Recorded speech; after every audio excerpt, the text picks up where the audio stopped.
एक हम आपको उदाहरण बताते हैं महाभारत का। उपमन्यु नाम के एक ऋषि थे। उनके पिता पहले ऋषि मुनि सब जंगल में वास करते थे, गृहस्थ होते हुए भी, तो वो कभी किसी से दान नहीं लेते थे। तो एक दिन उपमन्यु जी उस ऋषि के घर गए बालकों के साथ खेलते हुए, जिनके जजमान थे। तो वहां उनको सुंदर दूध पीने को मिला, जो कभी जीवन में नहीं मिला था, क्योंकि जंगली फल मूल से गुजारा करने वाले ऋषि थे। उपमन्यु जी ने अपनी मां को आके कहा, मुझे दूध दीजिए जैसा मैंने उनके घर में पिया। तो उनका, तुम्हारे पिता किसी जजमान का दान नहीं लेते, इसलिए हमारे पास न गाय है, न सुविधा है, न दूध दे सकते हम आपको। वो हट कर लिए। तो एक जंगली चावल होता है, उसको पीस करके उन्होंने पानी में पिलाया कि लो। तो उनका, नहीं ये दूध नहीं है। तो उनका, अगर तुम्हें दुग्ध ही पान करना है तो भगवान शंकर की आराधना कर। बड़े आवेश में कहा, और जो चाहेगा तुझे प्राप्त होगा। तो उनका, मां फिर मुझे आराधना का नियम बताओ। तो उन्होंने नियम बताया और पंचाक्षरी मंत्र उनको दिया।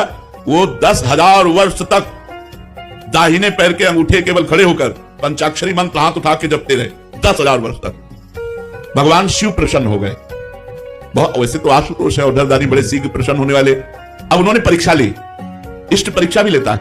उन्होंने परीक्षा ली, वो देवराज इंद्र बन गए और नंदिकेश्वर एरावत हाथी बन गए, और जितने शिव पार्षद थे वो सब देवता बन गए, और अंबा जी, भगवती पार्वती जी इंद्राणी बन गए। और उनका वरम ब्रू, नेत्र खोलो और वरदान मांगो। उन्होंने नेत्र खोला, देखा ये तो देवराज इंद्र का समाज। उनका, जो तुम्हारी इच्छा वो मांग लो। तो उन्होंने प्रणाम किया और कहा, देवराज इंद्र और समस्त देव समाज, आपके चरणों में प्रणाम है, पर आप जाइए, मुझे आपसे नहीं चाहिए, मुझे भगवान शिव से चाहिए। क्योंकि भगवान शिव ही थे, तो उपहास करने लगे। तो उनका, सावधान, मैंने ना आपको बुलाया है, ना मैंने आपसे मांगा है, आप स्वयं आए हो, तो हम आपको नमस्कार करके वापस भेज रहे हैं। पर यदि आप हमारे इष्ट की निंदा करेंगे तो आप ऐसा ना समझिए, हमारे इष्ट के मंत्र में इतनी ताकत है कि मैं एरावत सहित तुम्हें अभी भस्म कर दूंगा। अब चूंकि भगवान शिव थे तो डरने वाले तो थे नहीं, फिर उपहास करने लगे शिव का। तो एक अघोर मंत्र है भगवान शिव का।